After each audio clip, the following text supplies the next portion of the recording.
Hey, my name's Clayton, and in this video, we're going to talk about how to let go of someone who's not good for you.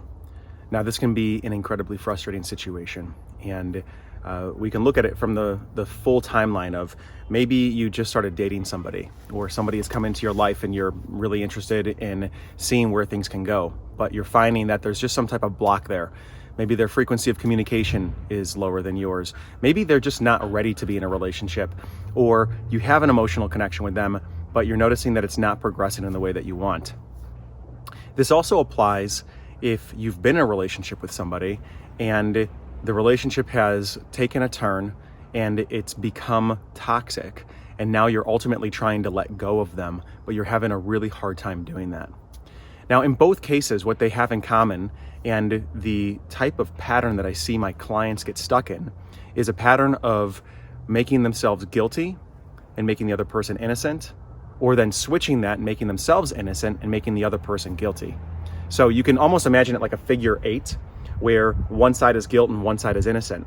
And when they get tired of making themselves guilty through their own accusations, thinking like, God, if I was just different, if I was more lovable, if I was able to communicate better, if I was prettier, younger, or more of this or more of that, then maybe that person would change. Maybe that person would change and actually love me. How can I become a better person so I can finally be good enough to make this work?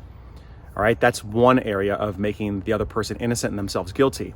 When the weight of that becomes too extreme, then they slide over to the other side and they make themselves innocent and they demonize the other person. And they say, okay, here's all the bad things this person has done. Here's all the things in ways that they've acted that are disrespectful. And all of the ways that this person is maybe not living up to their promises. Maybe they don't have integrity. And ultimately, this cycle, if you're switching back and forth between guilt and innocence, you're not really letting go of the person. You're just creating more and more charge with them.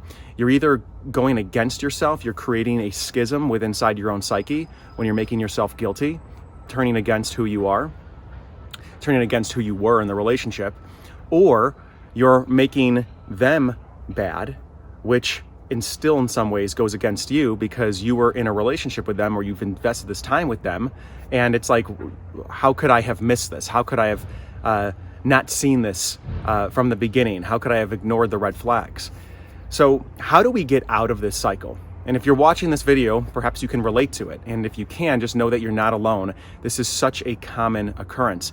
I've found that breakups that I have gone through, I've experienced this, where I'm either demonizing the other person or I'm demonizing myself, and it just keeps going back and forth until finally you've got to put it down.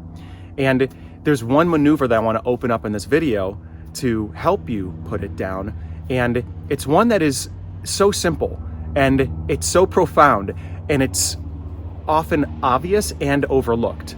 And it's this statement: we are not compatible. That's it. We are not compatible. I am not compatible with that person anymore. They are not compatible with me. Now, that might seem obvious, right? But if you were to really stand in that position of seeing that this is a compatibility issue and not a right and wrong issue, it actually restores you to come back to yourself. Because in order to truly live from the place of we are not compatible, it requires me to be connected to myself, to my values, to my sovereignty as an individual, to be able to state, oh wow, this person over here is no longer in line with where I'm going, and there's nothing wrong about that.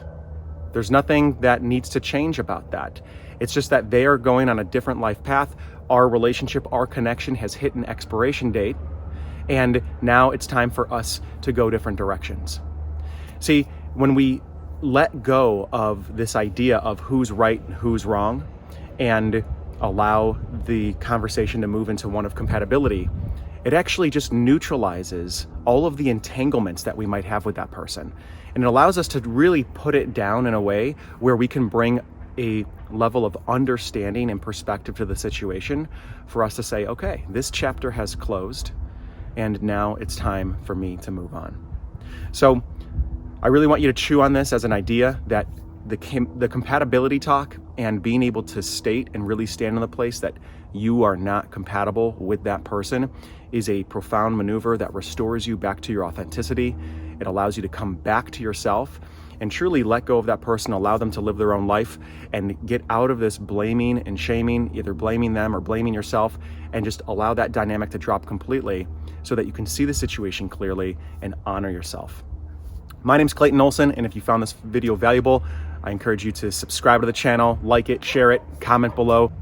I've got a free gift for you underneath this video in the description. It's called the 5 Secrets to Create an Extraordinary Relationship. So go ahead and click on that and you can get that delivered right to your inbox. And if you're a woman watching this video, I have a webinar, a masterclass called The 3 Keys to Attract and Keep the Right Man. So go ahead and check that out when you get a chance, and I'll see you in the next video.